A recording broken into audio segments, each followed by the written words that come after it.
in agreement?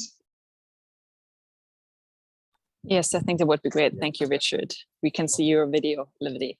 Great. Okay, so I would like to say a warm good afternoon, good evening, and also good morning, depending on where you're coming from on the continent or from the other side of the globe. Welcome once again to the AfCFTA webinar series, which is being organized by YALDA, ITC, the International Trade Center, UNECA, the Economic Commission for Africa, and of course, UNDP, the United Nations Development Program. So it's a real big teamwork which has come into play. There have been two models which have been conducted so far. Model 1, Model 2, and today we are organizing Model 3, which is led by the International Trade Center. My name is Richard Edujemfi, yours truly, and I am I was the Mo Ibrahim Fellow for the 2021-2022 cohort at the International Trade Center. And we are very much happy today to meet you all to discuss and deliberate what we can offer for the African Continental Free Trade Area, AfCFTA for short. For today's session, we are looking at opportunities and challenges, how we can go against, overcome all those hurdles. And I would first of all like to introduce my colleague, Joshua Mawerere, to just give us a brief introduction about the webinar, and then I will go ahead to make the introduction of the speakers. So if Mr. Joshua Mawerere is there, please, over to you now. Thanks very much, my colleague Richard. My name is Joshua Mawerere. Hope I can be seen clearly. I work with YALDA Uganda as the executive director, and I'm happy to be here. This is one of the most important places to be at this point of time in the world. And it's important also to talk about YALDA briefly. YALDA is a youth organization, a network of young people that focuses on development and leadership, and also gives young people a platform to exercise and dream for Africa. So I think we're in the right place. Briefly about what this training is about. First and foremost, we're looking at Umoja Africa campaign. It's for youth contributing to the implementation of the African Free Continental Trade Area. And we also believe in the statement, which is a Swahili proverb, Umoja ni nguvu, mtagano ni ndwaifu, meaning unity is strength, division is weakness. It's a Swahili proverb. I'll run briefly through the background and the context of this training. With some of the fastest growing economies in the world, Africa has achieved substantial progress over the past decades in reducing poverty, accelerating productivity, and expanding its participation in the global trade. Despite these efforts, economic development in Africa has yet to reach its full potential, with Africa's intra-regional export volumes remaining at a staggering low 18% relative to that of Asia and Europe, which stand at 59% and 69% respectively. Africa's significantly low intra-regional trade contribution results from existing barriers not limited to trade protectionism, poor infrastructure, and corruption that complicate trade within the continent. In order to facilitate greater regional economic integration, the African Continental Free Trade Area was established to create a harmonized and liberalized continental market that will promote an increase in trade competitiveness and better allocation of continent's resources, ease the movement of people across African borders, and resolve the challenges of multiple and overlapping memberships in trade blocs. Driven by the member states of the African Union, the African Continental Free Trade Area Agreement has created the largest free trade area in the world. The agreement brings together about 1.3 billion people across Africa that contribute a total gross domestic product valued at US dollars 3.4 trillion. If successfully implemented, the sheer scale of participation has the potential to uplift 68 million people from moderate poverty and 30 million others from extreme poverty by 2035. Moreover, real income could increase by 7%, which resonates to about $450, while intra-regional trade could rise by more than 81% compared to current levels. In furtherance of the envisioned Pan-African Free Trade Area, the African Continental Free Trade Area Agreement seeks to, 1, remove tariffs and hello, Joshua. Joshua, sorry to interrupt. Your 5 minutes is over for the introduction. We really run out of time during these sessions. I'm sorry to interrupt you, but okay. If you can wrap up in 5 seconds so that we can move on to the next part of the program. Thank you so much. You're welcome. Thanks very much. Let me go through these 5 objectives and then I can wrap up. So 1 is to remove tariffs and other non-tariff barriers to liberalize trade and goods and services amongst African countries. 2 is to ease movement of people across borders to reduce trade costs, accelerate supply chain operations, and encourage the overall interest of intra-continental trade.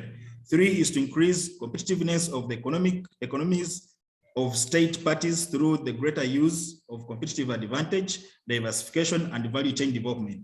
4 is to resolve the challenges that follow multiple and overlapping memberships in smaller trade agreements between African states. And 5 is to promote a sustainable and inclusive economic development that addresses problems with gender equality, poverty gaps, and other structural issues in Africa. Today, we're going to look at the third module, which focuses on opportunities versus challenges, accessing the impacts and hurdles of the African Continental Free Trade Area. The establishment of a free trade area is not without its challenges. In this module, we will critically assess the challenges with trade facilitation, rules of origin, loss in natural revenue, corruption, existing ties with other non-African countries, public opinion, and so on, that threaten the achievement of the African Continental Free Trade Area objectives. This discussion will also include the problems specifically brought about by the COVID-19 pandemic and the impact of these on the intra-regional trade and the overall African economic development. Moreover, given that the African Continental Free Trade Area may create socio-economic problems in itself, participants will reflect on the possible negative outcomes of the free trade area to encourage sustainable approaches to its implementation. By identifying these challenges, African youth will be in stronger positions to address them for the future success of the African Continental Free Trade Area. Thanks very much, and I'll return to Richard for the deliberations. Yeah, okay, so Joshua, thank you very much. Without much ado, I'll move straight ahead because of the issue of time. But I think it is still in order to acknowledge the entire team. Once again, the YALDA team, the ITC team, the UNDP team, the UNECA team, which have come together to put this together, this whole model webinar series together. And we appreciate the effort which have been put in. And also for my co-speakers who I would be working with, by the way, for once I'll be the moderator and at the same time a speaker or presenter. This is the first time I'm combining both roles, and we will see. I'm sure we would really enjoy how it goes. Introducing 2 of my other speakers, these include Mr. Komi Churu from UNDP. Komi, if you are on, please let's see you briefly and then you can go off again. Great, thanks very much. Yeah, I can see you clearly there. Thanks Komi for joining. And also my colleague Linda Chapkoni, if you are there, please let's see you briefly and then we can acknowledge. Hi all, allow me to switch on my camera after a few minutes because my network is unstable. Okay, okay, all right, that is fine. Thanks, but at least we heard your voice. And of course, my colleague, Julia Sitterman, who is doing the back office, all the necessary work there. Julia, maybe we can see you briefly. Yeah, thanks to hello. Great. Good evening. Yeah. Very nice to meet every one of you. And I'll be moderating the chat box, so feel free to post any questions here. I take note of them and then we will answer them towards the end of the session. Great. Thanks, Julia. And also, of course, Joshua already mentioned, I already talked, so that is fine. Valencia, are you there? Yes, I'm here. Great. Okay. So this who constitutes, so to say, and of course, I can't just go away without acknowledging the presence of Laoni. Laoni, are you there? Please, just let's hear your voice once more, just to be sure that we have a cover for. Hi, I am here. Thank you so much, Richard. Very excited for this session. Good. Okay. Thanks everybody for, I think I missed me. Mia, are you there? Because we have been doing the discussions with you all through. But if not, that is also fine. Along the line, we will come again. Well, of course, and also to our interpreters, we are very much grateful that you are doing this in English and also in French. So for our English-speaking audience, I will be speaking English, so you would be able to get me clearly, I hope. And for those who are very much conversant with French, there is a translation for both English and at the same time for French. So please just feel free to enjoy the whole session. So from now on, as we go along, I would invite my colleague Komi and also Valencia, so to say, just to recap for what was done the last time with some questions that are still pending that needs a bit of clarification. So Komi, over to you. Thanks, Richard. For this first part, I think we have not spoken much in French for our French participants. So today we have decided that I will do this part in French. So a interpretation is there. So those who doesn't speak French, most of you actually, you can switch to to English as an interpretation. Donc bonsoir. Je voulais d'abord m'assurer que vous m'entendez très bien. Oui, très bien, merci. Donc, sur la session de le module 2, nous avons effectivement discuté du rôle des jeunes dans le contexte de l'ASLECAF. Nous avons aussi parlé de la nécessité de consommer les produits africains dans le contexte spécifique de l'ASLECAF. Donc, les marchés africains sont disponibles pour les produits africains. Et en tant que jeunes, si nous ne consommons pas les produits africains, l'ASLECAF aussi ne pourrait pas marcher. Après, il y a un certain nombre de questions que vous avez posées. Premièrement, il y a certains participants, c'est une question qui revient et sur laquelle on discutera un peu plus aujourd'hui. C'est que veut dire les produits fabriqués en Afrique, made in Africa, dans le contexte de l'ASLECAF. Donc, il faut comprendre, et nous allons revenir sur ça, qu'il y a un certain nombre de règles qui vont définir le niveau de transformation pour qu'un produit puisse avoir cette étiquette produit en Afrique ou est fabriqué en Afrique dans le cadre de l'ASLECAF. Et cet ensemble de règles s'appelle règles d'origine, en anglais, Rules of Origin. Il y a aussi des questions. Quelqu'un a posé une question, est-ce que si ma compagnie réside en Afrique, est-ce que les produits issus de cette compagnie-là seront des produits fabriqués en Afrique pour bénéficier des préférences tarifaires dans le cadre de l'ASLECAF? Il ne suffit pas, il faut bien comprendre qu'il ne suffit pas que votre entreprise soit basé en Afrique pour profiter des opportunités de l'AfCFTA. Ce qui est important, c'est que les produits soient significativement transformés au niveau du continent, dans l'un des pays qui aura ratifié donc l'AfCFTA. Un jeune entrepreneur demande si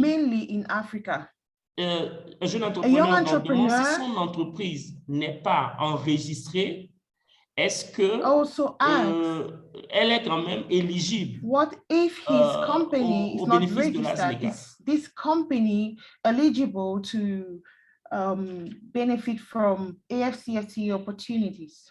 Donc, ce qu'il faut comprendre, c'est que aujourd'hui, l'AfCFTA ne donne pas encore le droit aux entreprises informelles de pouvoir bénéficier des avantages tarifaires.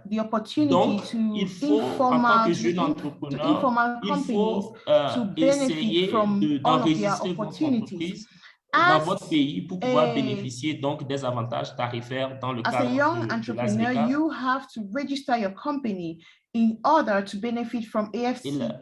Et la dernière question que je veux prendre, quelqu'un a demandé, est-ce qu'il y a un mécanisme de régulation ou un mécanisme de règlement des conflits dans le cadre de l'AfCFTA? A question which was put to us, asking if there is some regulation or there are some laws within AfCFTA governing AfCFTA. Effectivement, dans le cadre de l'AfCFTA, il y a un mécanisme de règlement de conflit qui s'appelle en anglais Dispute Settlement System. Donc, qui va permettre aux pays qui se sentent lésés par les autres qui ne respecteraient pas ces accords-là de pouvoir aller apporter ces difficultés ou bien de pouvoir attaquer les autres pays devant un organe de règlement des différends. Voilà, donc je pense que je vais m'arrêter là. Merci. Organ in charge of bringing these people to order. Thank you. I'll stop here. Okay, Komi, thank you very much for going over some of the questions which came up the last time. I think, as we already know, you were able to answer all these questions, which could then be shared later on with our participants clearly. So once again, thank you for this. Now, like I said, I would be the moderator and at the same time the presenter. So because of the essence of time, I will just zoom straight now into action, presenting what from the ITC side, what we will be doing. So I am now uploading my slides. So please, Julia, let me know if you can see from my side. Like it's going to come up, but just to clarify for everyone, we have simultaneous translation available. So if you logged in from your computer, kind of you can see this gray black bar on the bottom. Can anybody see Komi, Julia? Yes. Lion, can you see? Yes. Yes, we can see. Okay, wonderful. All right. So this will be the presentation which I have for today. Can you hear me? Just a moment. Richard, can you put can you put it on presentation mode? Thank you. Yeah. Now it's in presentation mode. Is it working now? Do you see it as presentation mode? Yes, we do. Thank you.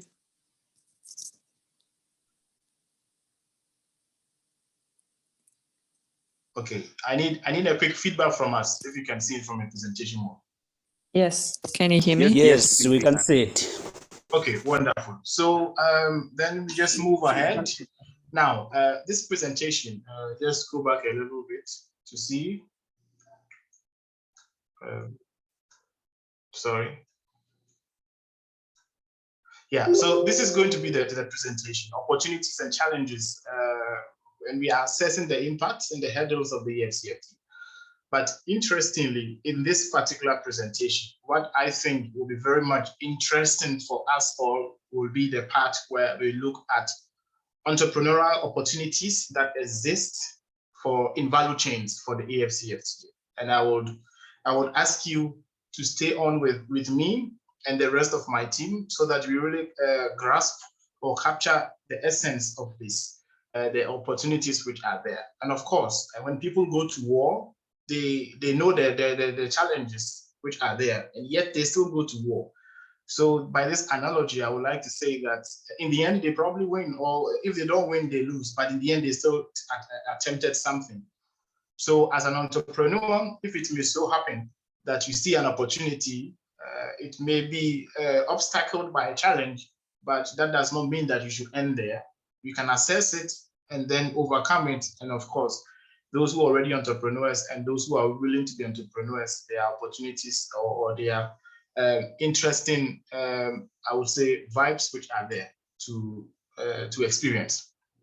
Okay, so it will be a four-chapter presentation, basically talking about just a quick background about trade and why intra-Africa trade has become an obstacle or barriers which are going through for African entrepreneurs who want to, say, trade from Ghana to Cameroon or from Kenya to South Africa. We will look at the means which some entrepreneurs themselves have been able to mitigate impacts, but we also look at the efforts made on the continent to remove such hurdles or to bring down the impact. Now, then comes the entrepreneurial opportunities in the value chains I'm talking about. And in between, I will call upon my co-presenters or co-speakers so that we have an interactive session. After a few of the, like say 2 slides, 2 chapters, we would now open up for a brief moment some questions so that we can really get engaging. Okay, so straight jumping into action. If you look at this graph as you see in front of me here, we are looking at intra-regional merchandise exports, all products. Unfortunately, this does not include services, but let's take products as our first point of call. Since 1995 to 2015, you will realize that the yellow line, which is for Africa, has never crossed the 20% mark. So intra-Africa trade is always below 20% in Africa since 1995 or even before. But if you look at other regions like Asia and Europe, you can see from the graph that it can go as high as almost 80% in some places, or as high as 70% for Asia, and even the Americas as high as 60% also. But we have seen the case for Africa, not too encouraging. Why is this the case? We look at the kind of exports which we do outside Africa, or with the rest of the world, you will see that there's more of natural resources, the gold, the diamond. In many cases, we just export them in their raw nature. But when we do intra-Africa trade, even though it is as low as 20%, that 20%, there is a lot of value addition there. And that is, if you look at this graph, 46.3%, according to UNCTAD, United Nations Conference on Trade and Development. Something like textiles or tiles, or even processing palm nuts into palm oil, you will see a lot of such ongoing on our continent. So it means that no matter how small the intra-Africa trade figure is, there is more value addition, that is manufacturing, when it comes to just intra-Africa trade. And I must also add that should this have been the case that we had informal businesses added onto this, it will really increase. Intra-Africa trade is going to increase. But the challenge with informal businesses is the very fact that they are informal, and how to access the data from them is difficult. So these figures are here, as we see, are mainly based on official statistics. That is where companies which are already registered and they trade, so their data are kept, so we can see. But anyway, there is still a lot of hope for the continent, given the AfCFTA, which is in book. Now, I would like to quickly draw attention to, I think my colleague Joshua in the beginning talked about something. Julia, your hand is up. Would you like to say something? Yes, can you hear me? Can you hear me? No? Yeah, we can. Yes, you can, okay. So you can, but Richard can't. That's strange. Maybe unfortunately, I don't hear you, Julia. Maybe then Eileen, Okay. can you share your question with Richard? I'll just check quickly in the box to see if there's something important for my side to consider. Hello. Hello. I think the last graph, the chart.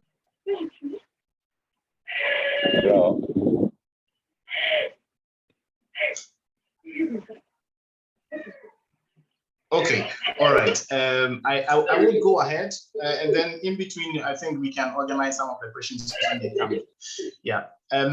So if we look at the constraining challenges that we see in Africa, for example, Joshua talked about some of them. There is poor infrastructure. I mean, the custom procedures are quite a lot. The issue of corruption is there, and of course, inadequate IT infrastructure to link custom to customs information. This is also a challenge. So it remains difficult for intra-Africa trade to continue. But nevertheless, if we make a comparison between Africa and the European Union, at least now we are looking at it from both the continental level. It could take as many as 18 hours, as many as 8 hours to make, so to say, to wait at the border. It could take as high as 97 hours. And if we should split this into days, I'm looking at something between 4 to 5 days, if this is correct. Yeah, and so I will not go through all of these, but just to give you an overview that crossing borders in Africa is a lot of task or a lot of challenge in many cases. Yeah, but some of these challenges, if I narrow them down to 3 of them, which there are a lot of them, but I can't talk about all of these, but for time. So we will look at 3 main ones, which include weak productive capacity. I don't know if somebody is also using money.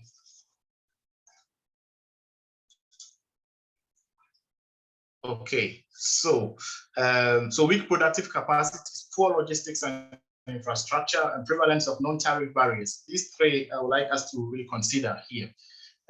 Now, if we talk about weak productive capacities, we are looking at the fact that on the one hand, the continent is not able to, generally speaking, is not able to process into manufactured goods a lot.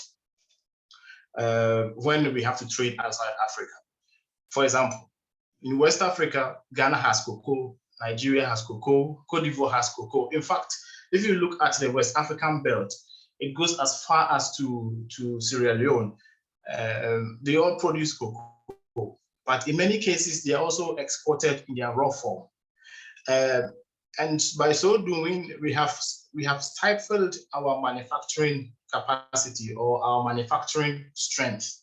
And that becomes a weak productive capacity, so that if at this moment there is a need for chocolate products, only very few countries or very few businesses wouldn't be able to process this, but this should not be the case.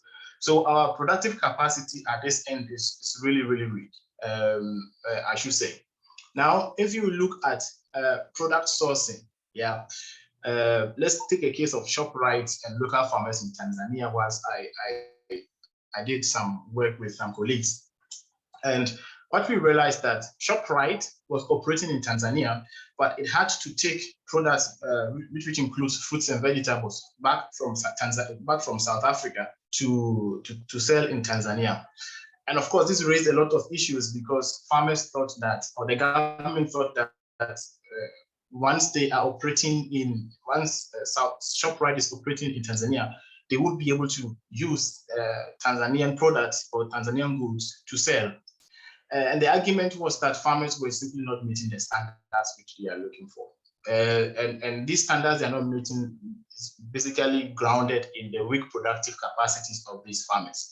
Yeah, one may say that it's an issue of finance, but going further, one may also see that in terms of certification, in terms of production process, and that is farm production process, there would be a lot of challenges. So in order not to lose the market, ShopRite now decides to export or to import from South Africa.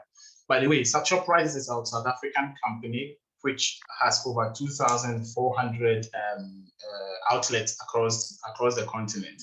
So some of these contribute to the challenge of product sourcing or the weak productive capacities that I'm talking about. The issues of poor logistics and infrastructure is something which we just cannot ignore. And if you look at the plight of rural farmers and how they are able to transport their produce to other markets, it's always a challenge. And because rural farmers in many ways do not have storage facilities, it becomes difficult for them to store these. In the end, most of them go waste. Yeah. So because this is the case, that transportation is weak or poor, in the end, it makes intra-Africa trade on the lower side, so to say. Then the case of railways. If you look at railways, you will see that it has very strong colonial legacies. In many cases, there were no connection between railways, for example, in Ghana and Burkina Faso, even though they are neighbors. The aim at the time was to export, for example, the raw materials directly to the port so that they would be taken outside the continent. And by so doing, it left that linkages out between the different countries. So to use railway as a means to boost or to facilitate intra-Africa trade, it's almost non-existent. Of course, nowadays South Africa and some other countries within the Southern Africa region, and of course even Kenya, building up their rails offers a bit of hope to see how rail can actually work for trade.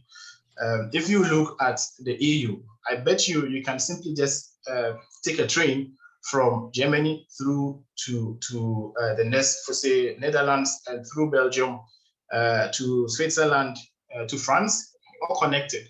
And you see for yourself the goods which are being carried across borders. And that is the essence of railway connectivity across different countries. But in our situation, this is not the case. So it constitutes a lot of barriers to intra-Africa trade. And of course, the limited access to intra-African flights. We see that nowadays, Ethiopian Airlines is coming up strongly. ASKY, which is also an African is a Pan-African, of course, it's a Pan-African airline, is also trying very hard in many ways to bring about intra-Africa trade through flights, air freight as well. But these are limited. There are not many of these. So it becomes difficult to move goods at speed, I would say. So these are some of the challenges which hinder or obstruct intra-Africa trade, I would say. Now also the prevalence of non-tariff barriers. If you look at the case of Kenyan and Ugandan borders, in many cases, as I got from my interactions, there are a lack of information on standards and custom procedures from the businesses side. They sometimes do not know this. And you will wonder why. But at the same time, if you look at the regulatory requirements that one has to go through, when I was checking the map just to see for myself some of the conditions, like exporting apples from South Africa to Egypt, I saw that you needed as many as 130 regulatory requirements which you needed to fulfill. Ghana was 17, Ethiopia was 14. Even though they are small, they are not huge figures. At the same time, why should you export from South Africa to Ghana and need to overcome regulatory requirements of this much? If there's a way to harmonize, why not go about it? Anyway, there are efforts being made to do that, but these have been pervasive and that have prevented, so to say, the smooth flow of intra-Africa trade. So there are a lot of these, but if you look at what is being done to improve productive capacity, there is the diversification of products and the increase in value addition. The International Trade Center has done a lot on this. In a horticulture market center in Lesotho, what it did was that it used farmers to to improve upon their vegetable production. And in the end, they were able to package it in a way that was a value addition they were adding to it, not necessarily to the product, but creating the product in a way that is enhanceable for the buyer to be make it look appetizing for the buyer. So clearly, such products, when they are well packaged, they are washed, and then they are put in cold stores. It clearly shows that we are changing from just the raw nature of producing into value addition that serves as a way through which we can increase our trade. Yeah, ENDA, we will talk about ENDA along the line. ENDA it's more or less a sports African. It's an African company engaged in creating or manufacturing sportswear, footwear, so to say. It has actually included trainers on shirts or shorts, so that we can use this as a way to boost how we exercise. And it's a very, very prolific and innovative approach ENDA is actually using. So it is diversifying its products, and by so doing, the productive capacity is also getting bigger and bigger. And these are what we are actually looking for.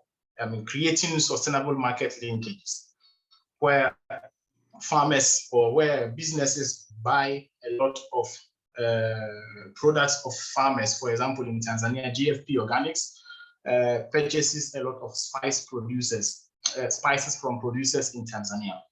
And by so doing, it is creating a sustainable market linkage in the sense that as soon as the producers are ready with their products, they can sell to GFP.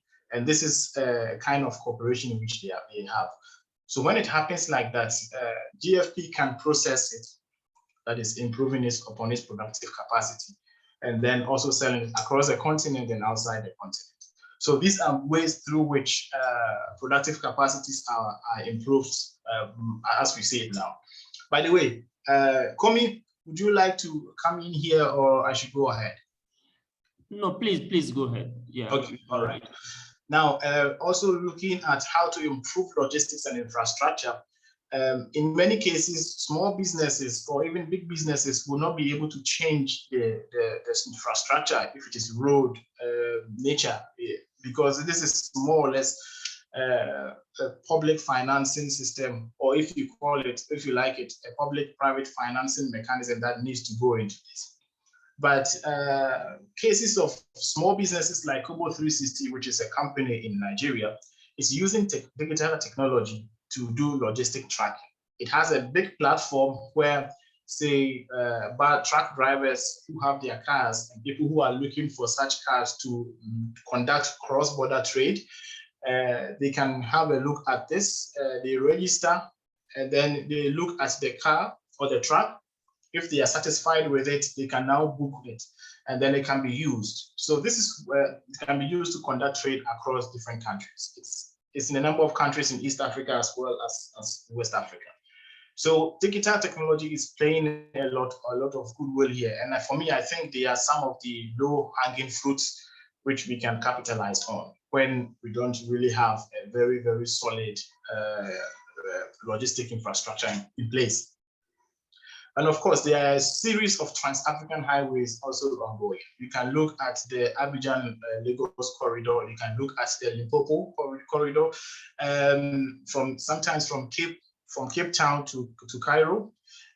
These are some of the ways through which we can improve upon our logistics to facilitate intra-Africa trade.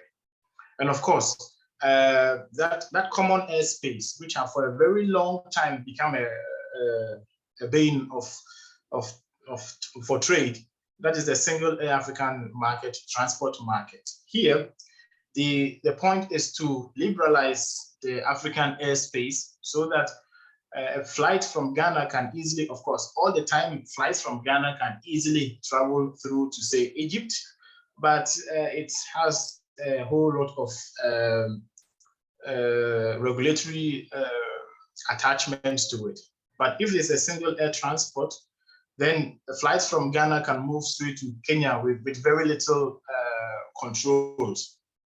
And that can smooth, or that can facilitate, once again, intra-Africa trade, because air freight, that is cargo planes, can also be used in this. At the moment, there is about 34 countries that have registered or ratified the single African air transport market. But it has not really been put to use. But that is also the very point that we can use to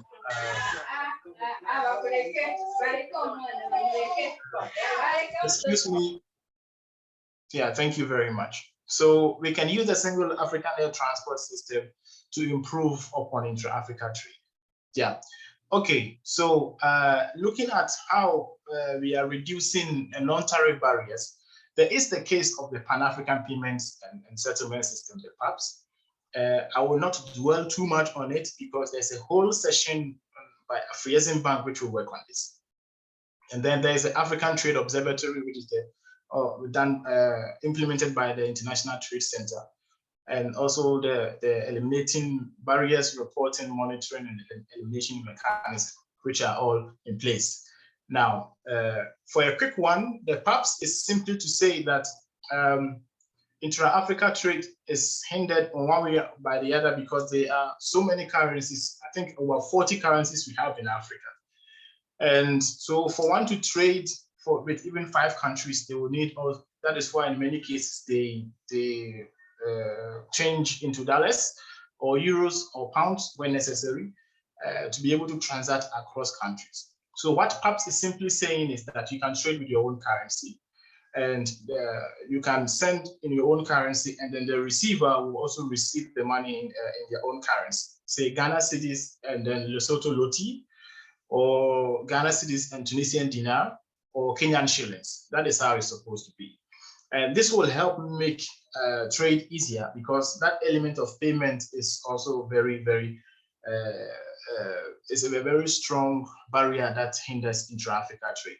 Like I said, I will not go into the nitty-gritties of what PAPS is, but it is simply to say that when PAPS is there, you can actually you can make payments through your bank. It's very necessary, through your bank, not through PAPS. You make payments through your bank. It is your bank which is going to make all the transactions under the PAPS system, and then the receiver's bank will now pay the receiver in their local currency. So this is for me, one of the most innovative approaches so far that the AfCFTA have come about with.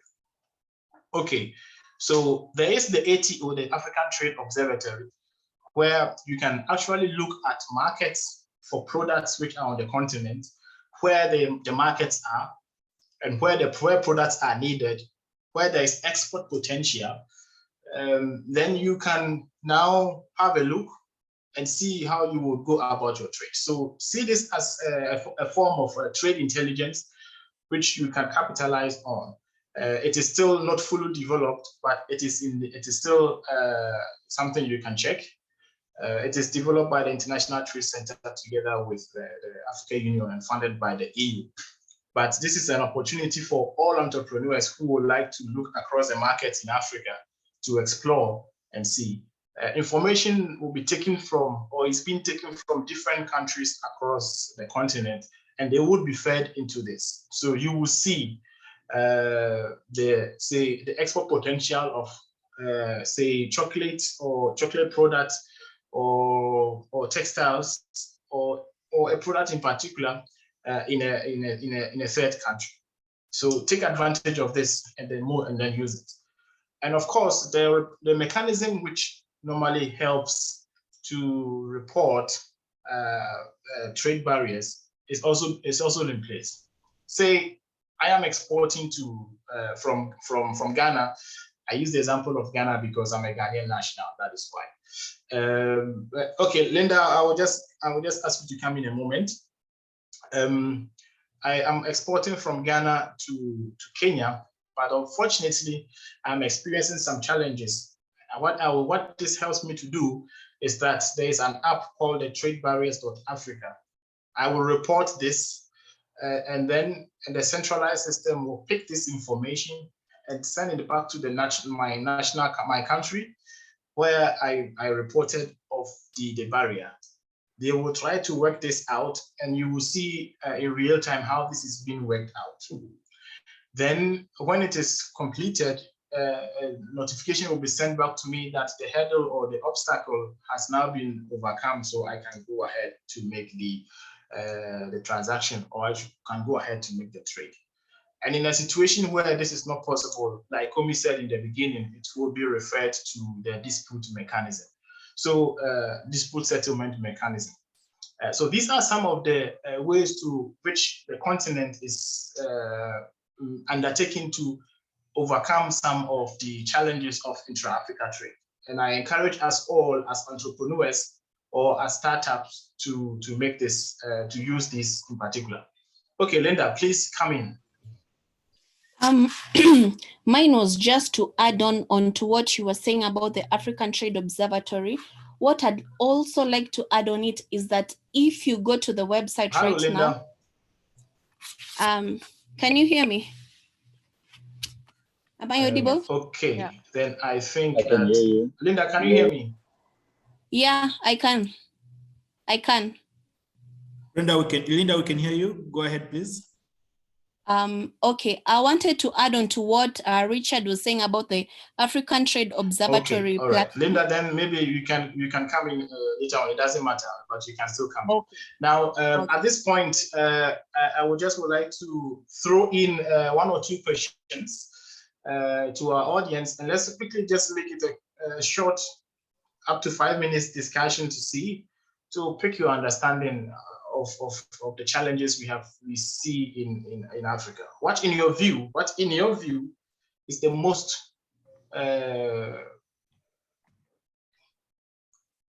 disturbing challenge as an entrepreneur to trade across borders? So anybody can raise up the hand and then bring in their contribution.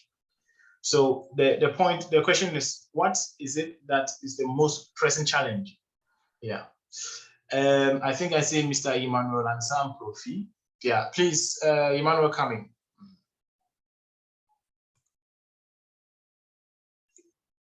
Right, thank you very much, Richard, and thanks everybody on this call. Emmanuel, unfortunately, I can't hear you. Hi, can you hear me? Yes, we can hear you. Colleagues, I think Richard cannot hear us. Yes, can somebody call Richard? But Komi, I just heard you actually. I heard you. And you can hear me? Yeah, I can hear you. And I also heard you. What about me? But I'm not sure that. Hi, Richard, can you hear us? Others also hear me. Emmanuel, just come in again. Let me see. Hi, Richard, can you hear me? Richard, can you hear Emmanuel? No, I can't hear Emmanuel. Can you hear Emmanuel? Yes. What about me? Yes. So, Richard, you can hear me, right? Yeah, I can hear you. Yes. So, do you want me or can someone you can hear maybe chair the session? I can chair the session since you can hear both, because I think we already also had Linda speaking and you couldn't hear Linda. So I don't know why you are having a glitch if you can hear me and not hearing. I can actually hear you, Komi. I don't know if there's something which I'm not doing well, which is causing. Okay, so Richard, let me get the question from Emmanuel and maybe I will recap it for you. Okay, all right, Emmanuel, please go ahead. Yeah. So it's not really a question. It's not a question. Go ahead, please. Sorry. No, Richard, yeah, Emmanuel, go ahead. So it's not a question of, it's not a question actually, but it's the cost of, what is really one of the present thing is the cost of doing business across the countries of Africa.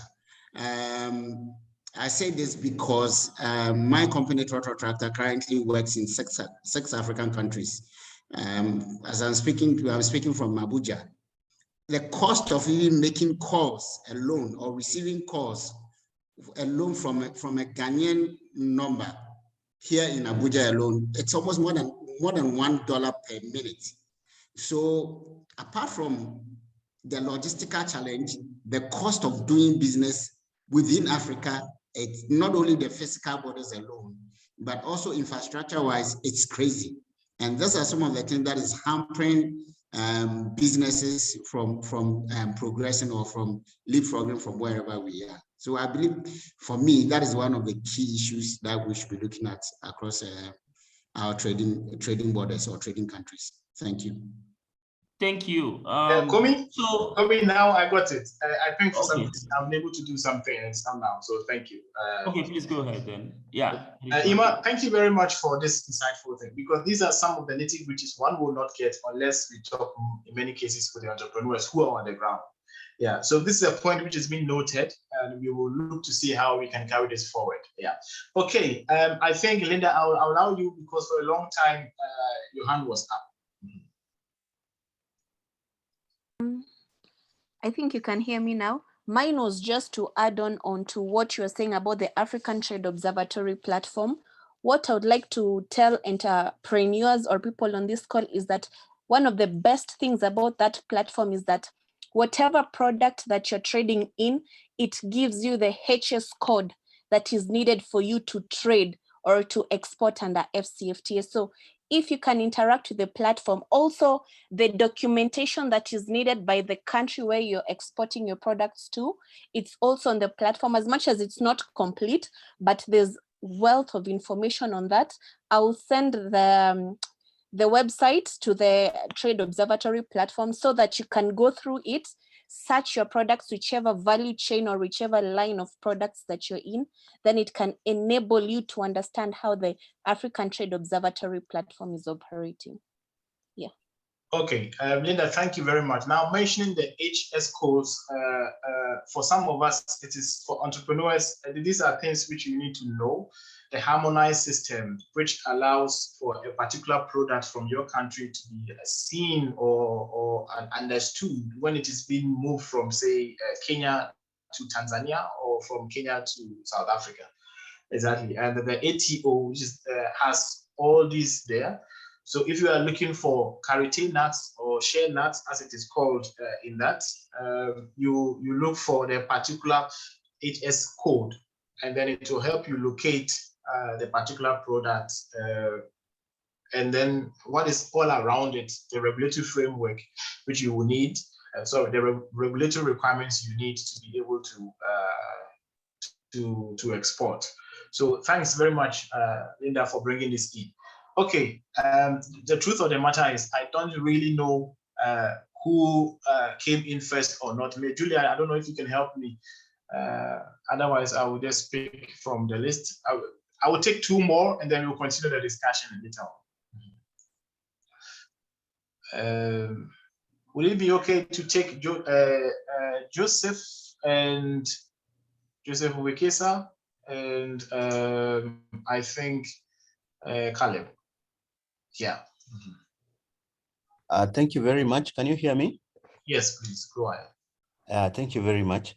For me, mine was just an addition of what has been said. And being an entrepreneur from Kenya, yes, I agree with what my colleague has said about the HSE codes. But there is so much ratification that needs to be done. Doing business still across, doing cross-border trade is still not easy, even up to date, because for me, I'm doing tea, and trying to export this tea, you see, it is a hell of work. Like from my country, you will have to go to do something called a 30 point. 30 point, it means even for you just to get the export license, it is very tedious. So I think as Africa, there's so much that this country needs to harmonize so that the environment can be conducive for doing business, because we can do a lot of PR talking here, and you see the real deal down there is still not working. So I think we have a long way to go as entrepreneurs. We see what is happening in UK. Those people have really harmonized how they do trade. And then the other issue I'd like to raise also, I think in the term of language, There's an issue with language now, like in East Africa. Uganda now is coming on board. They need to do Kiswahili so that they can trade easily with us and Tanzania. And also the other thing that I see as an issue is the currency. If we can have one medium of currency so that the value can remain with us and not go with the dollar. Thank you. Okay, Joseph, thank you very much. On the very last point, that was the issue of PAPs, which I was talking about. Having one currency at the moment in Africa to trade, it will be very cumbersome, clearly cumbersome. Because first and foremost, we need to connect our financial systems in a way that allows for one currency. But this is not possible. And that is why Afreximbank, that is the African Export and Import Bank, the AfCFTA Secretariat, and then the African Union have come up with the Pan-African payment settlement system, which I talked about, that you can trade in your own currency. It is up to the central banks and then the PAPs to make the banks or exchange.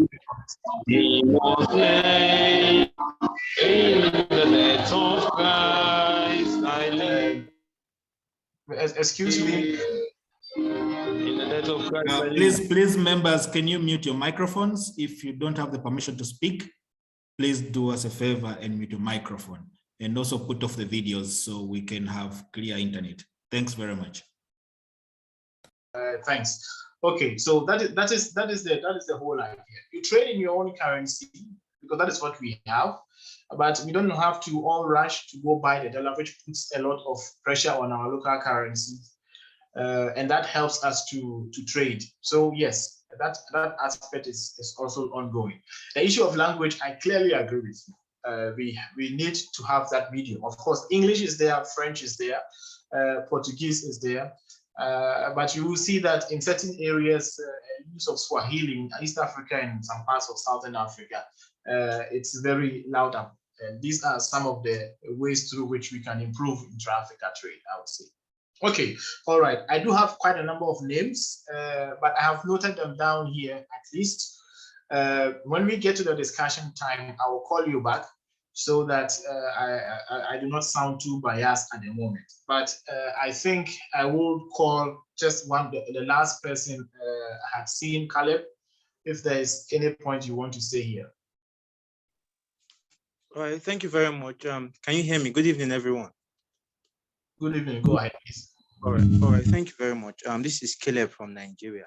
One of the challenges I feel is very important we tackle is government policies. We need friendly government policies that can aid the free movement of goods. For instance, I did my national service with a regulatory agency in my country, Nigeria. And for you to bring a product from your country, for instance, let me say Ghana, for you to bring your product from your country, Ghana, your product needs to be certified by a regulatory agency in your country. It also needs to be certified by a regulatory agency in Nigeria. And all these things are cost effective. So if we can have a policy whereby if you are to bring a product from one country to another, if that product can be certified in your country to be good, there is no need for the other country you are taking the product to also certify how good the product is, because it's cost effective. You need to go to other agencies to get your product certified, and that the cost implication is too much for startups and entrepreneurs. So that is the challenge I feel we need to really tackle. Thank you very much. Great point, Caleb. Komi, I would like you to come in on this, but before then, Caleb, I would just like to say that this is also in the pipeline. There is the e-tariff book, which is coming out, I think, in a matter of 2 weeks. The idea in the tariff is to look at how we can harmonize, how we can reduce the tariffs, or if I say tariffs, that is the payment for export and import duties, right? Between the and that helps so that if your good is certified, and also look at certification systems. So if your products are accepted in Ghana, then it should already be accepted in Nigeria. These are some of the ways through which the AfCFTA is overcoming. Yeah, in parts of East Africa, this is already happening through the REX. So this is going to be magnified across the continent. So we look forward to this. Yeah, but thanks for raising this up, Caleb. Komi? Yes, so thanks. Thanks again, Richard. I think so far, so good. So so let's continue. So in terms of value chain, I'm coming here, but before moving to the value chain, what I want to share now is one of the questions that came about the cost of roaming, you know, from, for example, Ghana to Nigeria. Yeah, it's also impaired businesses. But we should also acknowledge that there are efforts ongoing. Like if you take today, at least 7 countries in ECOWAS, Togo, I think Benin, Ivory Coast, and few countries, the cost of roaming is free. Ghana and Nigeria has not yet joined the free roaming protocol of ECOWAS. But we do hope that is something that will be scaled up through the continent, so that roaming cost is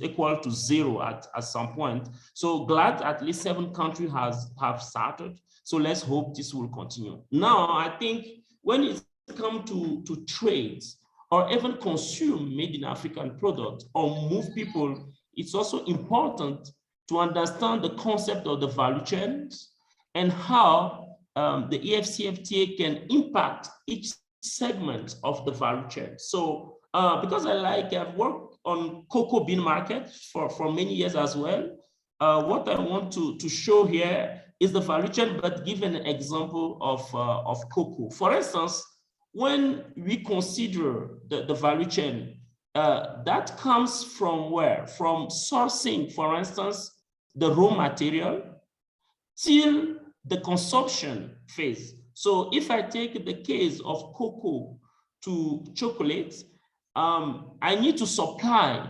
the cocoa beans from maybe Cote d'Ivoire or Ghana. So that is really the supply side of it, to source it. I can then produce or transform the beans into cocoa butter or cocoa powder, or even chocolate. So that part will be production. And then from the production side, then I'll go to consumption. So each of those steps, of course, marketing and distribution is also part of it.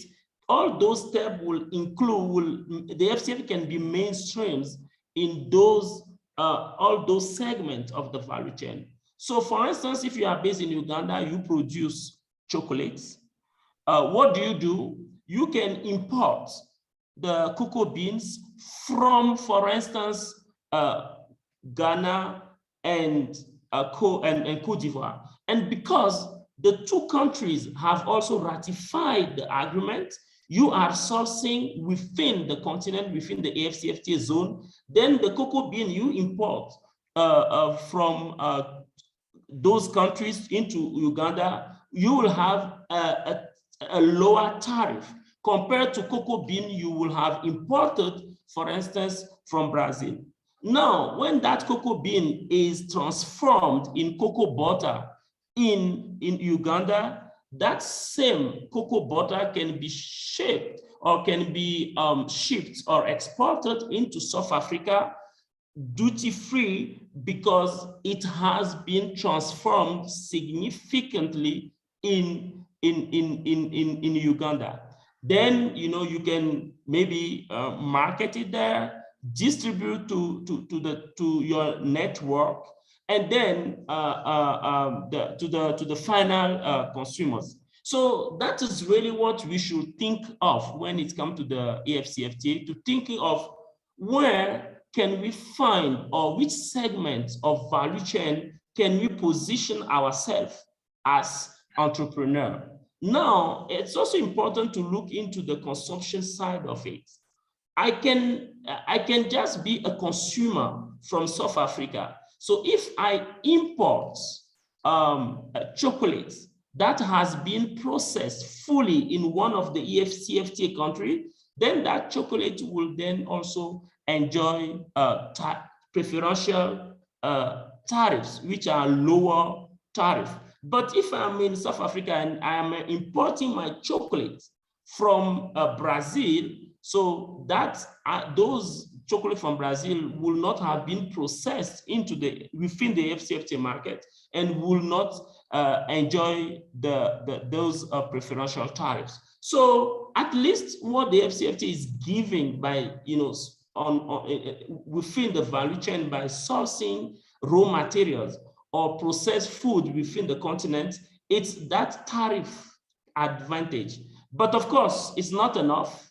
We need to also make sure the concept, we have economic competitiveness within the continent to be able to still compete with those items that will not have been processed within AfCFTA market. So what we really want to push also is not to every time produce or transform the same item that our neighbor country is also producing. Sometimes it might be more, it might be better to see, for instance, there is a huge, strong textile industry in Ethiopia. So do we need to set up a textile industry, for instance, in another country, like one of the West Africa countries that produce cotton?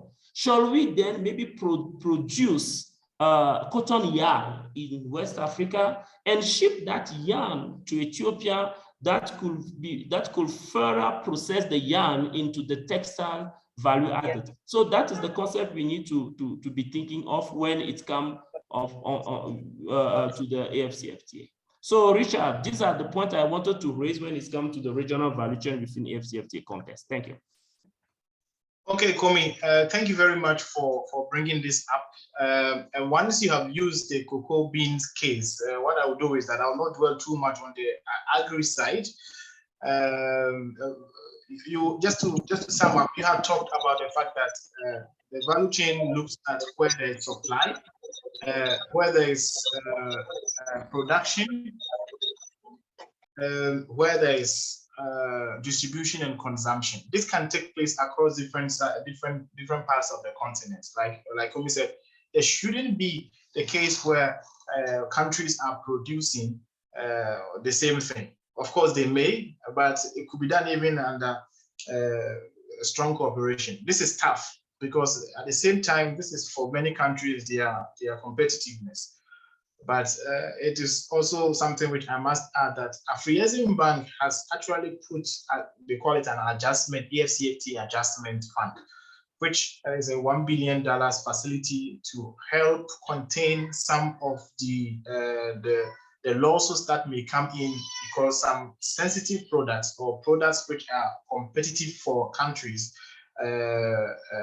lose some of the revenue. But in any case, for you as an entrepreneur, it helps you to understand the value chain and where you can actually position yourself as a business, because that is the most important for you, because the AfCFTA will create the environment, but in the end, you as the entrepreneur should understand the value chain in which you are working, and then you choose that segment or you combine segments which will help you to be competitive. Okay, so I will actually skip the part on agribusiness, but I think this is also an important part. I would like to talk on the issue of wheat. And I chose wheat simply because of the fact that the Russian-Ukraine crisis is showing us that a whole big continent of Africa with 60% of arable land, as we always hear, and yet we import almost in cases 100% of wheat from Ukraine and Russia. On one hand, I think we could do better. Anyway, going forward, if you look at wheat imports that came into Africa, there were more imports in Africa than there were in production. There were almost 70% of imports, and then there were 32. The figures here do not add up to 100%, but that is not the idea. The idea is simply to show us that, well, there is more of imports ongoing than there is for production within the continent. If you look at a country like, on the graph on the right side, a country like Benin, Komi, it's 100% importation of wheat from Russia. Somalia does the same, but from Ukraine and Russia. So many of our countries in Africa does so. But the easy, well, not the easy question, but the difficult question to ask is, why can't we produce wheat? Of course, wheat grows very well in temperate regions as well. But why can't we do the same in Africa? It's a food for thought. So for you as an entrepreneur, this is an opportunity. Of course, nobody wishes that the Russian-Ukraine crisis continues for long. As it does, so it creates that demand gap. But for you as an entrepreneur, this is a time for you to rethink some of the opportunities which is available to you. Okay, I will move on, and then I will skip all this and go straight to the manufacturing to see what we can make out of it. And here I would like to call my colleague Linda to come in and show us a bit about manufacturing using the case of Enda Athletic, as I mentioned from the very beginning. Linda, if you are there, please just go ahead and give us a bit of understanding of Enda Athletic, and then I will give an overview again on the case of the footwear value chain in Africa. Thank you, Richard. So for the case of Enda, I come from Kenya, and as most of the people know that Kenya is blessed to be the land of athletes. So one of the branding factors of Enda is that it's a shoe brand that advertises Kenya, or it's a shoe brand that tells the story of a Kenyan or an African runner. So what Enda has done is that it's trying to bring the togetherness and the realityness of Africans running and producing their own brands so that other Africans can relate to it. Because most of us who love sport shoes, I'm a big lover of sport shoes. Most of us, we relate with brands like Adidas, Nike, Skechers, and all the other brands. But having a brand like Enda makes an African relate with it. So with Enda, there are a lot of challenges as well as opportunities that comes with being an entrepreneur. And some of them are highlighted if you've followed their story and some of their awards that they've won. They go through a lot of challenges when it comes to manufacturing. We know the cost of manufacturing, if you're in Kenya like I am, the cost of manufacturing is very high. And this is due to the high cost of raw materials, electricity, labor, and such kind of things. Can you go to the next slide, please? So in this case, for manufacturing, the case of footwear, the demand for footwear in Africa is 800 million pairs per year. And the current footwear production in Africa is 155 million pairs per year. So if you're good in mathematics, you'll see that you have a deficit of around 500 to 600 million pairs per year. So how will that gap be met if we don't leverage on manufacturing as young entrepreneurs or as SMEs in Africa to produce these shoes? Because if the demand is high but the production is low, you'll find that we will now start importing more of the Adidas, the Nikes, and everything, rather than having our own locally produced footwear such as the Endas of Kenya. Next slide, please. So for the case of manufacturing of footwear in Africa, we can see the leading footwear importers are South Africa, Angola, Ghana, Tanzania, Algeria, Morocco, Tunisia, Djibouti, Ethiopia, and Cameroon. These are the countries that are leading when it comes to footwear imports. And that is where the case of Enda comes in. If Enda, a Kenyan brand, a youth-owned brand, can tap into such markets, export to South Africa, Angola, Ghana, and the rest, this will open up not only market opportunities, but also create employment opportunities for people who will be working for the Enda factory in order to be able to meet this demand. Because how will I put it? So if Enda, let's say, let me take a case of South Africa. when ENDA exports their footwear to South Africa, there are a lot of tariff and non-tariff barriers that they face.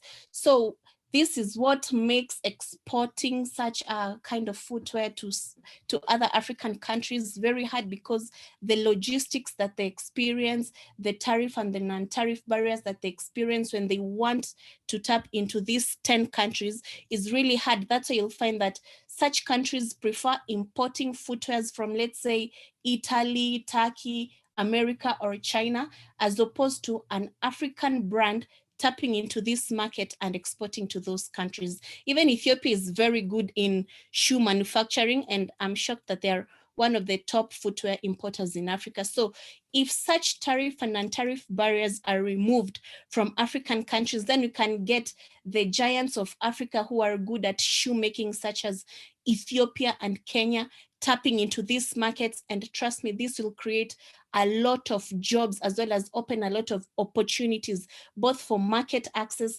jobs, and other opportunities for people in their countries. Next slide, please. Manufacturing, okay, the case of footwear. So we see the process that it takes from chemical raw material supplier to the leather supplier. When you look at this whole chain creates employment in each and every part of it. When you see the table the way it is until the shoe gets into the consumer, each and every part of this entire value chain creates employment opportunities in one way or the other. So when it comes to manufacturing, it creates jobs from both informal as well as informal sector to when you as a consumer gets to buy the shoes. So manufacturing has a huge potential to create jobs in Africa if it is well utilized, and if tariff and non-tariff barriers are removed by our governments through AfCFTA, then we will get to put, because Africa is one of the Africa is the leading continent. It's the youngest continent, but it's also the continent that is facing the highest unemployment rate. So if such value chains can be tapped into, well utilized,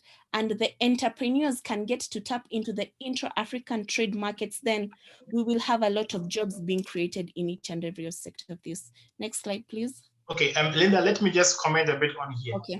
I mean, the essence of, for example, this of showing the value chain for you as an entrepreneur is to help you to understand that, for example, in the footwear, there are different segments that you can actually engage business in. You can focus on the brand aspect, or you can look at footwear components as a manufacturer for a company like ENDA, or you can look at the chemical raw material supplies, or go into design of footwear. So these are the opportunities or the advantage one has if they understand the entire value chain. It's always a difficult situation just to be at your corner and then think that the business you are doing is just okay, or you are not getting enough market. But if you really understand the value chain perspective, you have a broad view where you can actually make business, and across the continent, it's even a big plus. Okay, I leave it over to you, Linda, for the next slide. So as you see in this one, the ENDA Athletic, the owner is Navalayo and Weldon. It's a running shoes and sportswear company from Kenya, and this is a good business case to encourage young people, especially in Africa, that you can get into manufacturing, start a business, create employment opportunities, not only for yourself, but also employ and empower others through your company. And also it's a good example to me. I see it as a way that young Africans can be encouraged to start a brand that relates to them. Because when you talk about footwear in Africa, we relate with the Adidas, Nike, Skechers, and the others. But when you wear ENDA, you relate with it as an African because it speaks to you, not only as a Kenyan or an African, but it helps you in relating and getting inspired, because being a Kenyan, I'm inspired, loving athletics. You are also inspired as a young African that you can also run, get into athletics, win medals. So not only is it a business opportunity, an empowerment opportunity, but also it motivates and encourages other young people. Next slide. Yeah. Linda, let me take this part. The business case of ENDA in itself is looking at, the opportunity which I would say ENDA found was the fact that there's an absence of a national brand for Kenya. And it's not only for Kenya, but also for Africa. But particularly for Kenya being a marathon champion country, one would have expected that such a brand is there. So what she did was to collect data, a lot of industry reports with her business counterparts, learn a lot about designing and assembling running shoes, doing a lot of fundraising sessions through online platforms. By the way, Kickstarter and Indigo are all crowdfunding platforms or campaigns through which we can get money. There are a lot of them across. It's something which we could actually compile and then share with us so that we can see the essence. So, but ENDA didn't find it this easy at all, I would say. But what it did was, here, sorry, you could see that the case of ENDA against the value chain, you could see that ENDA is engaging in branding. Yeah, it is for the fact that it is ENDA trying to show across that this is a running shoes for the continent. It is engaging customers. It is sourcing components from manufacturers.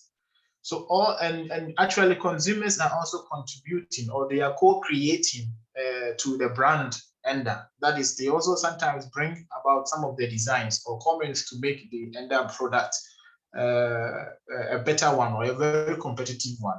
Athletes actually wear it and they give comments how they feel in all these things. So that is how ENDA has been able to position itself in the footwear value chain.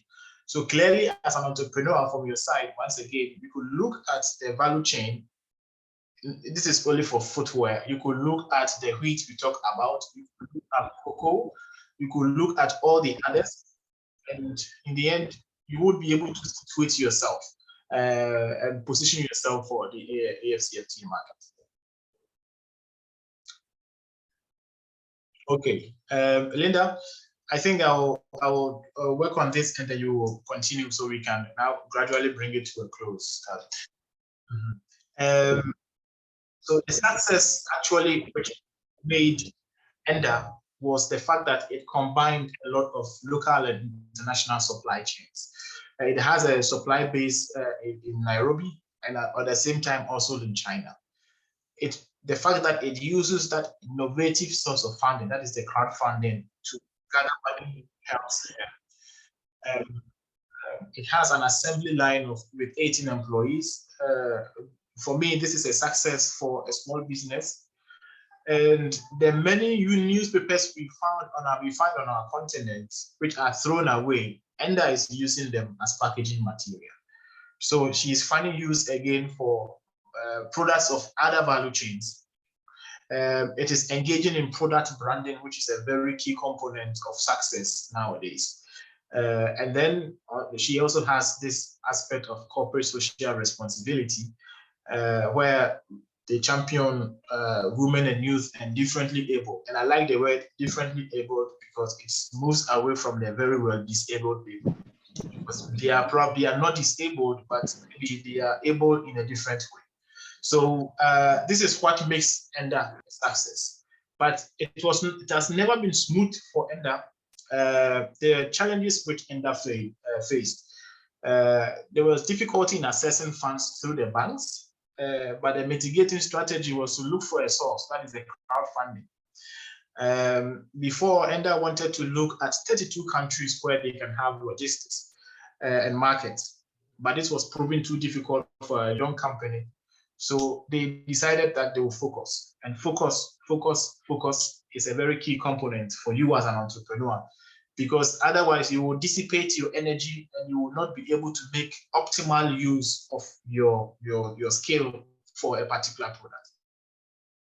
So ENDA came in here to look at 3 markets: Kenya, United States, and Australia. And I bet you that the resource, the skills, the capacities it has gathered so far it will make it perhaps the best sports running shoes if it begins to trade across the continent. Yeah, and of course the financial constraints and the lack of manufacturing, they had to use the Chinese manufacturers to accept small production orders. This was possible for ENDA. And then of course, the fact that it was also in China posed itself a problem because they couldn't monitor the quality of the shoes when they were produced. So what they did was now to look at how they can localize some of the supply chains to ensure that they have quality and then they can bring it to the market. So once there are challenges, they are, but there are also mitigating strategies you can adapt. And the case of ENDA helps us to really capture this. Okay, Linda, I will allow you in. I will skip the service value chain because of time, and we can use them as examples during the question time. But I will allow you in, Linda, and then I will ask Komi to come in and talk a bit about the non-tariff barriers. So please, Linda.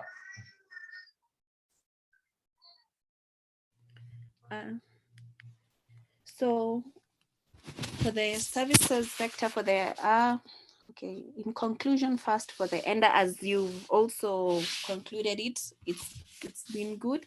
So what I can say is that entrepreneurs face a lot of challenges, especially when they want to start businesses.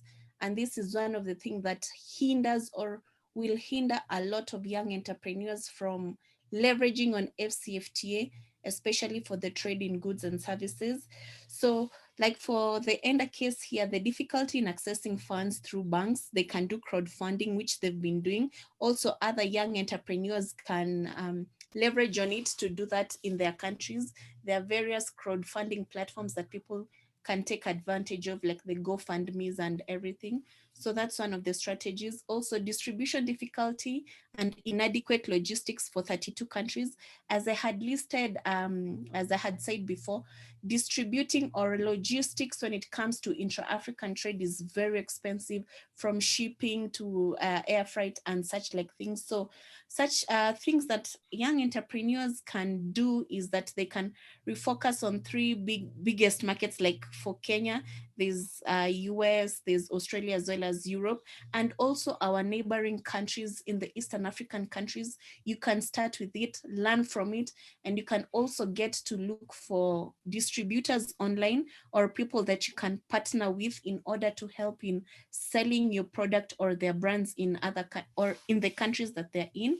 Financial constraints and lack of manufacturing capacity. That's always the biggest challenge when it comes to export.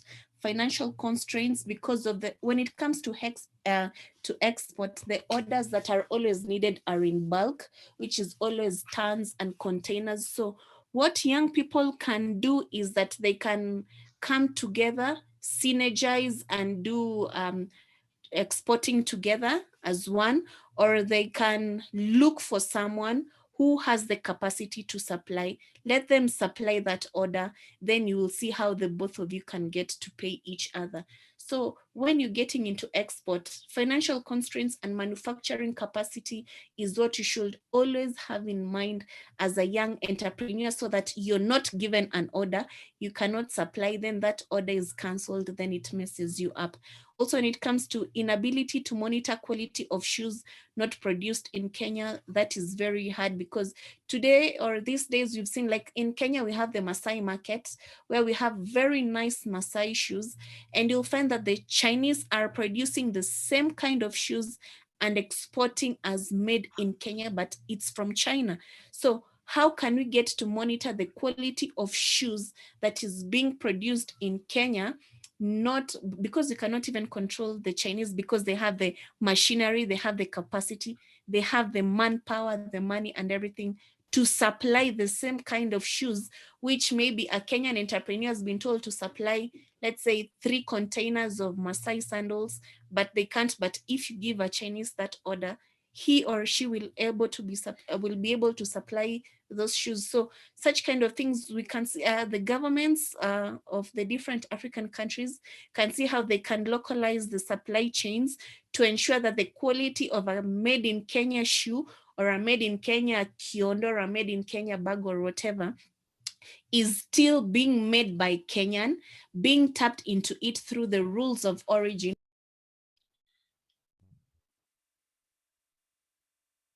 Et au Kenya, le gouvernement permet. Okay, Linda, I think we will end it here for our presentation because time is fast spent. We will look at the session for discussion, and then we can now come again and put some of the clarification in there. So I would like to thank you, Linda. I would like to thank you, Komi, and all my team members who are working behind the scenes to make this a success. Thank you very much. Richard, before you go, please give an opportunity to the ladies to ask questions. I've realized that most of the men have asked, so give the other gender also the opportunity to ask. Thanks very much. Okay, all right, Joshua. Well, actually, the discussion part was to bring us into the Q&A, so we will include this clearly.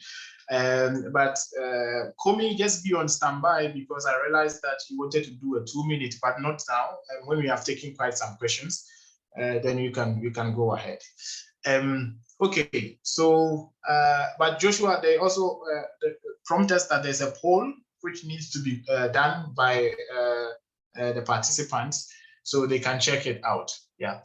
Okay, so at this point in time, I would like to thank everybody once again, and then we zoom into the question time.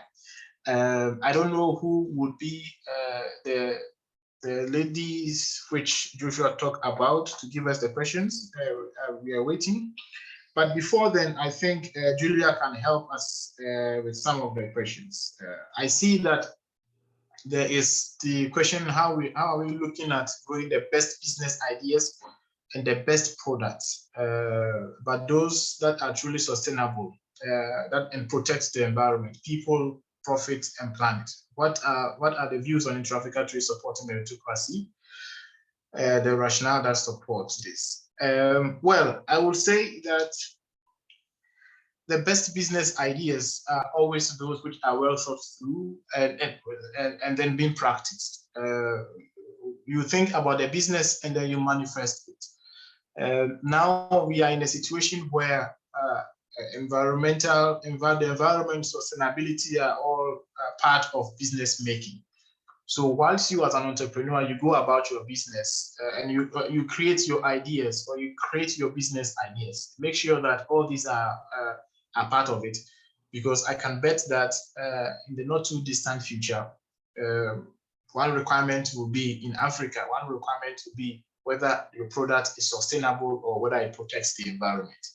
So be in the know of this as well. Okay, but the question is open. I think I had before Turai. I'll go one by one. Turai, Ludo, and Soma. So if you are still there, you can talk about, you can ask the questions which you wanted to talk about. I will start with Turai.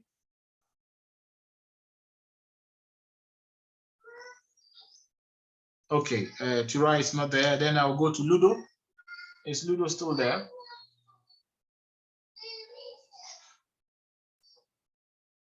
Okay, and Soma? Richard? Yes, Linda. Maybe to add on to the question which you had answered, talking about sustainability also, as an entrepreneur, if you want to go into business, I would advise you to come up with a business plan or a business canvas model, and in it, have something on sustainability that will enable you as a business to know what sustainability plans or what sustainability models does your business have towards the planet, towards the environment.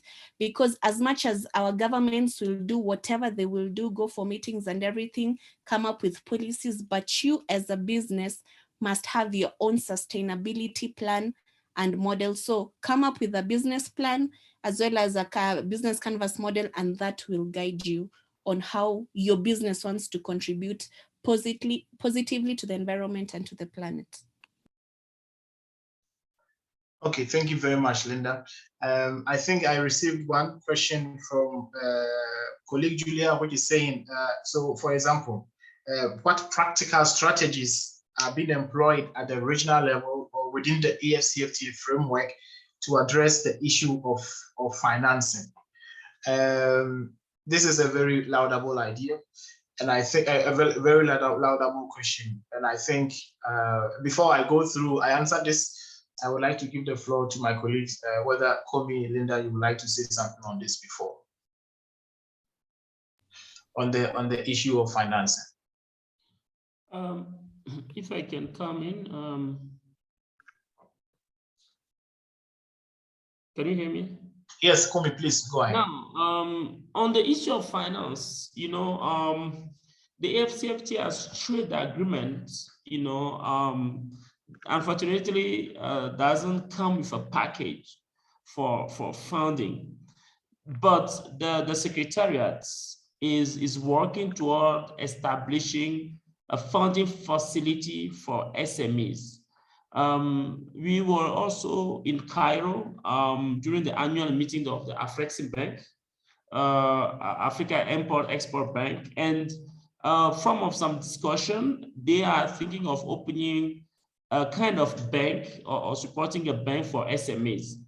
But you know, we do believe that a lot of banks today are developing instruments or financial products to facilitate exports, really, you know, trade to bridge the trade finance gap. But my personal thinking is that once the AfCFTA picks up and there are opportunities, the banks will come in with new financial instruments and products to be able to bridge those gaps.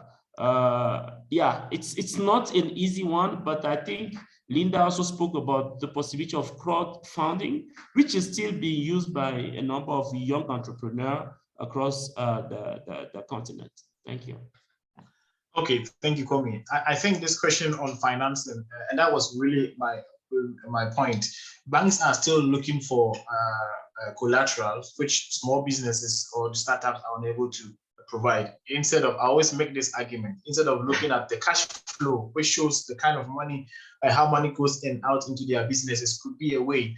But it is still, many banks are still risk averse, that is, they do not want to take such risk on those which they cannot predict. And for me, crowdfunding at the moment is a very good alternative, a very innovative approach. ENDA has used this, and a series of businesses in Africa have also used this. So it lends itself an opportunity for you as an entrepreneur to use such alternative source of funding. And this is the case that when it takes shape, most of the banks will be forced to revert into how they organize some of their financial options. Okay, I think I would go ahead to ask one question that we can all answer. Richard, can I add on to the question? Sure, Linda. Okay, please go ahead. Yeah. Also, Richard and participants, if you've been following on AfCFTA progress in your countries, you will realize that there's something known as national AfCFTA strategies. So each country, through the help of UNECA, has been developing as well as validating their national strategies on AfCFTA. So like I being from Kenya, I was part of the team that helped in forming and validating the strategy. One of the things that we highlighted that we wanted to be included in our strategy was lack of access to finance when it comes to entrepreneurship as well as exports. So when it comes to lack of access to financing, there are a lot of things that also come into place. You'll find that most of these businesses that are having challenges when it comes to access to finance, they're not registered. So if you're not registered, let's say in Kenya, it's hard for any bank or any financial institution to give you financing. So one of the things that African entrepreneurs, young entrepreneurs are being encouraged to do is to formalize their businesses first. When you formalize your business, another thing that you can do is that you can take advantage of the existing funding opportunities that exist in your country. Like in Kenya, we have a lot of affirmative action funds by the government. We have Uwezo Fund, Youth Fund, Women Fund, and most of these are also being tapped by groups. So you can get information from such institutions, get how you can tap into their financing options, leverage on it. Thirdly, also you can have a good financial record and get to take unsecured loans. Like for my bank in Kenya, it's called KCB. So if you bank with them and your bank records are good for 6 months, you get to access 500,000 shillings, 1 million shillings and below as unsecured funding. So that is also good funding for you as an entrepreneur. Lastly is that there are also seed capitals. We always see like people in fintech, they're always raising this seed funding, venture capitalists, angel investors who are getting into their businesses. So if you also want to tap into such kind of funding, as an entrepreneur, you should ask yourself, is your business investor ready? Is your business funding ready? Because you'll find that there's funding, yes, but when it comes to pitching to investors, angel investors, venture capitalists, a business is not ready because of a lot of things. So entrepreneurs should look into such kind of things because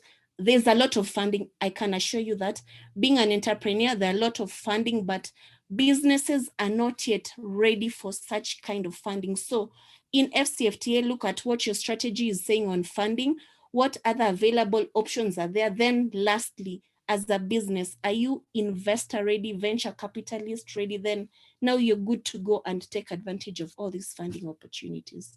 Yeah. Okay, thank you very much, Linda. Concerning the national implementation strategies for the AfCFTA, in many cases, the countries have not shown this out yet for some reason. I really don't know myself. I had opportunity to work on some of them with Komi as well. So, like Linda said, take advantage of this and just be on the lookout for these strategies. If there's something in which you do not understand, there are national coordinating offices which have been established for the AfCFTA in particular. Sometimes they are under the Ministry of Trade and Industry, or they are a standalone agency or institution. Contact them and be not afraid. As much as we can, gather all the necessary information. Alternative B, you can always contact the team which is here so that we can create a sustainable or a sustaining kind of learning platform. So it is not just an event we do, but it becomes a process. So use the opportunity in your countries and also the opportunities in this particular network in which we are currently. Okay. One question which came was the fact that how can young budding entrepreneurs in Africa participate in the manufacturing value chain, given the barriers which we have talked about, like the inadequate financing and unfavorable regulatory frameworks, etc. Well, I will come here and say what we have just talked about, looking at various forms of alternative financing is an option. Looking and here is one thing I would also like to talk about. Small businesses themselves, or one business itself, will have a lot of headaches. That is why it is good to create businesses that are multinational. Multinational in the sense that people from Ghana, people from Kenya, people from Tanzania, South Africa, in one way or the other, can create companies. This is something which you will not normally find.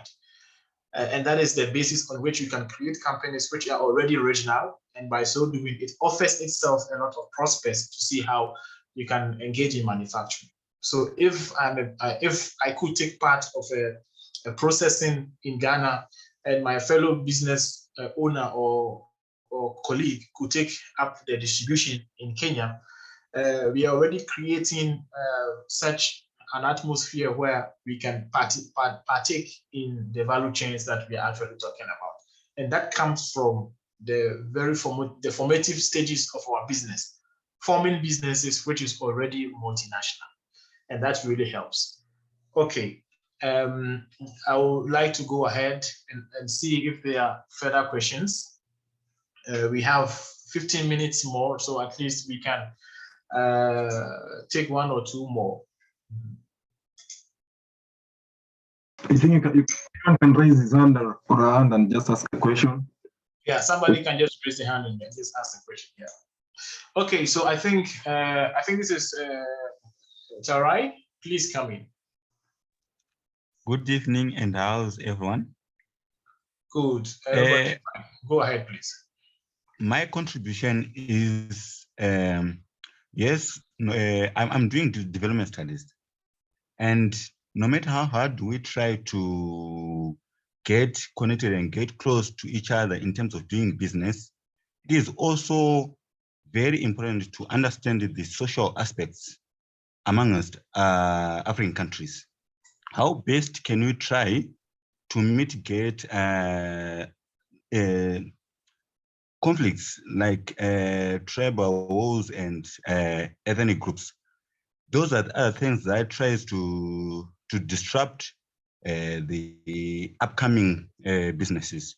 And also the other issue of multinational companies, mostly which are not from Africa. And these companies, they try by all means to be on the top and always have already available market. So I think the governments, they have to engage African youth to try and do business and give them an opportunity and push them forward to try and engage with other countries in different regions, either SADC, its eastern region or northern region. But it is very, very important to understand where we are coming from, where we are, and where we are going, and try to mitigate the issues, especially on the social side. Okay, all right. Troy, thank you very much. And I think what you just said fits into what we have actually talked about, the very AfCFTA, which is offering the African youth the opportunity to stage our business on the continent. Yeah. Yes. Thank you very much. Okay. Thank you very much. I have seen Emmanuel's hand for a long while and I didn't really notice it. Emmanuel, please come in. Or is that a legacy hand?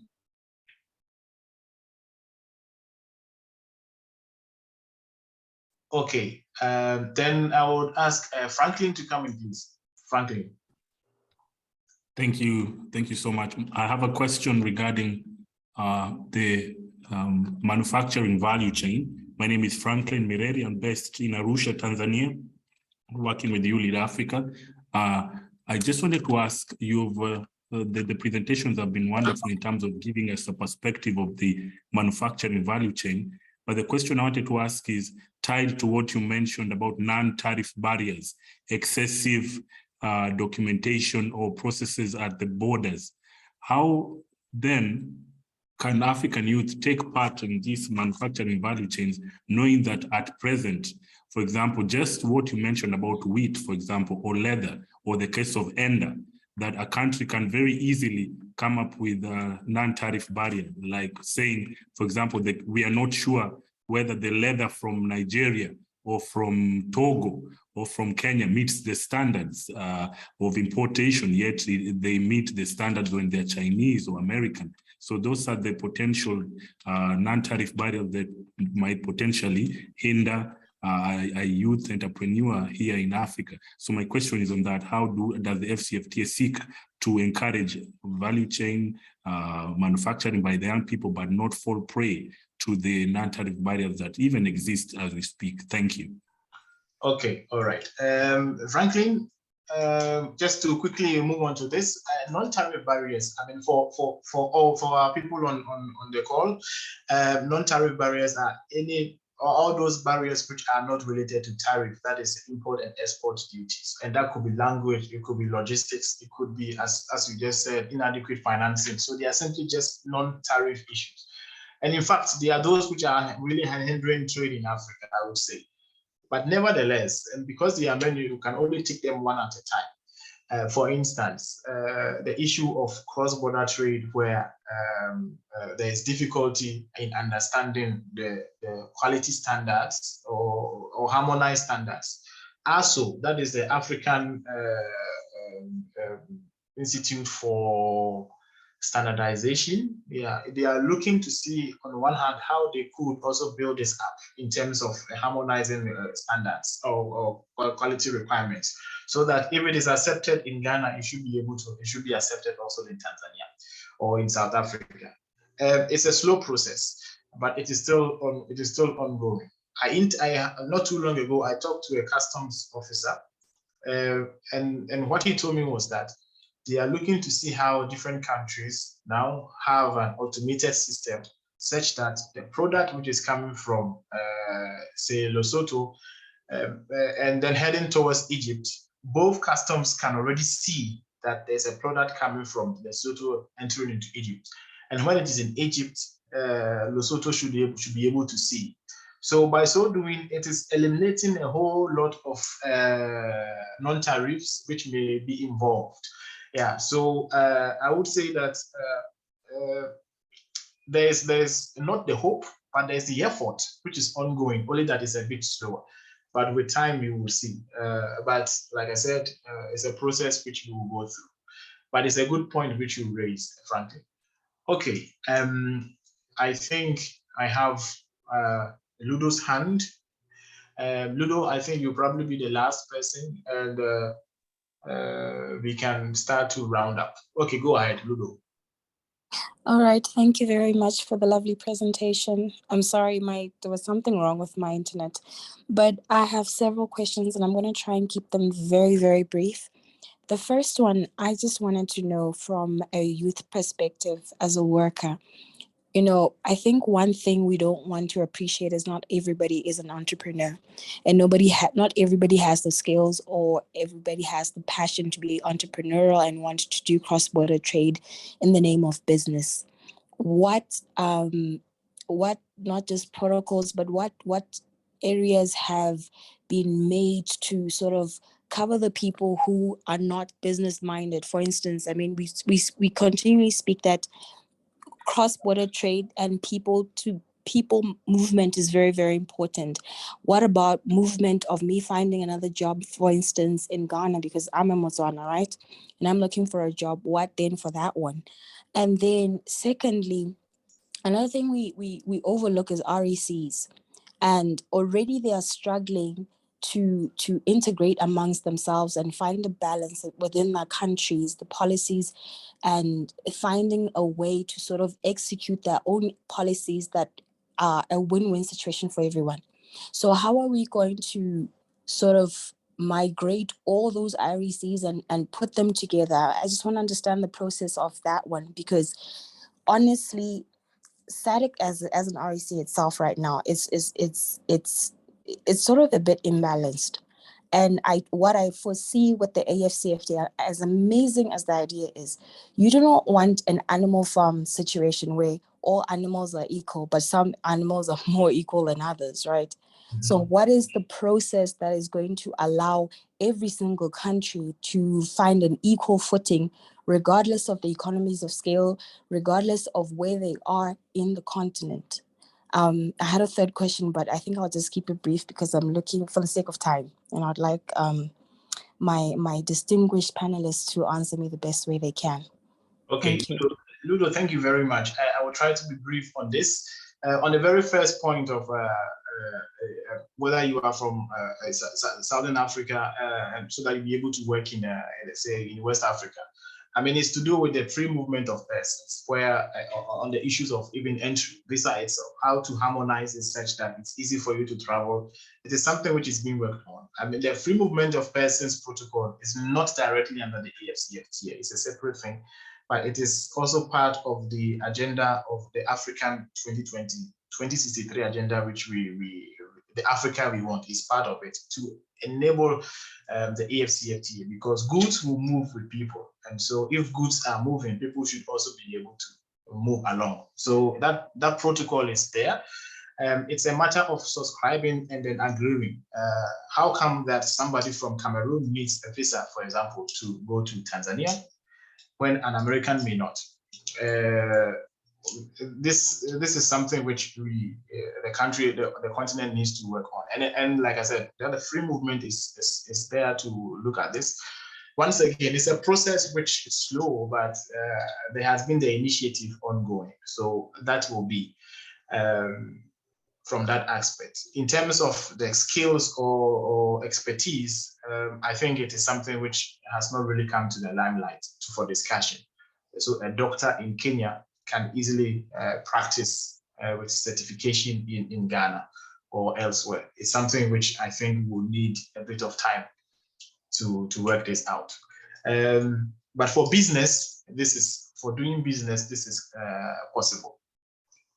Okay, and the issue of RECs. In fact, the RECs are, as I said, the building blocks of the AfCFTA. Without the RECs, the AfCFTA wouldn't be. But the challenge now is the RECs, inter-RECs communication or inter-RECs trade. And I think here, that is the umbrella concept, that is the AfCFTA, will really help this, because it has always been difficult among the RECs, sometimes even showing competition. But when we have the AfCFTA, and then that harmonization is done across RECs, the RECs understand the harmonization. Those in West Africa understand, those in East Africa, South Africa understand. It will ginger, or it will set the platform for trade to be. I must admit, Ludo, this is not going to be easy, because for a very long time we have operated within RECs. And so to come out of this, changing the course of a particular river, it has to be guided carefully, otherwise it will all overflow at once. But with careful guidance, I think we can still channel it to the way we want it. So this is how I can say towards this. And we do not have that much time to go through everything. So I see that Mark is there, Ludo is once more there. But please compile all your questions and ask them in the chat box. You should be able to answer them in the at the beginning of the next session. I would,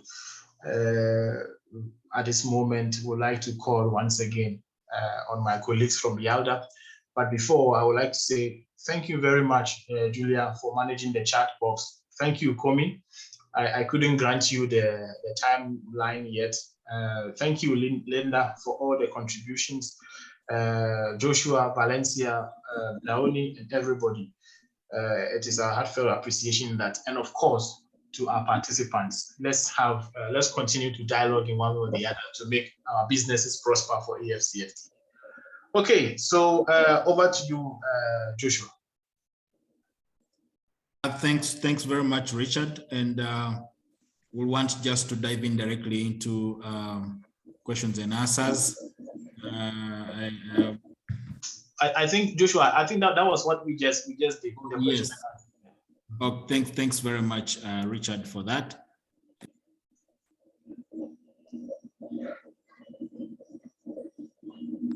I think, Joshua, maybe we can bring it here to a close, because I think, as Richard has alluded to, there will be a module 4. Maybe you want to share more information on that, and then also how it will be with the homework and the certificates, as there was quite some questions also around that.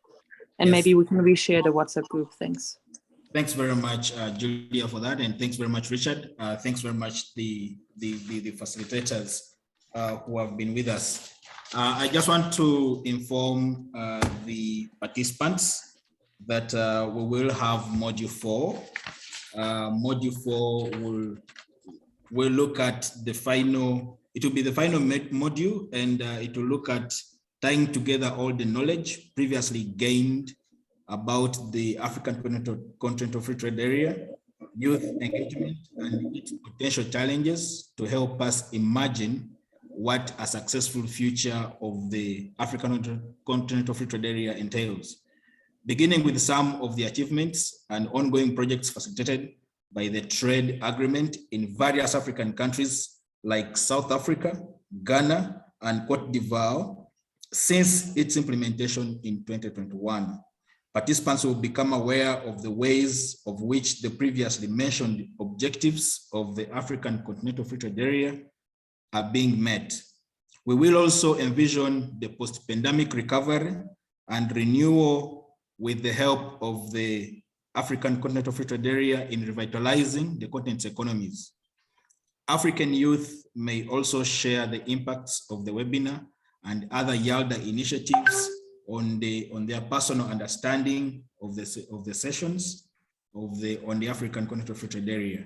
And I want also to implore the participants that these webinars are being brought to you in partnership with YALDA, which is Youth Alliance for Leadership and Development in Africa, in collaboration with Afreximbank, the African Free Continental Trade Area Secretariat, the United Nations Economic Commission for Africa, the International Trade Center, and the United Nations Development Program Africa, UNDP Africa.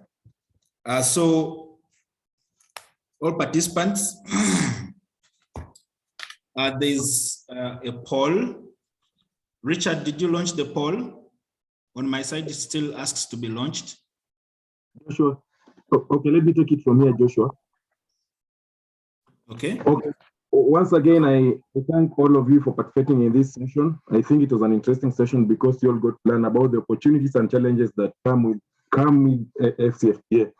So concerning the module quizzes and homeworks, I think for the module 1 and module 2, the participants who are in the session and those of you who are still attending here, you got to engage with the quizzes and homeworks and submitted them. So you should be expecting the quiz for module 3 and also the homework for module 3 in the coming days. And you should also be sure to take our surveys about the session the moment we launch them.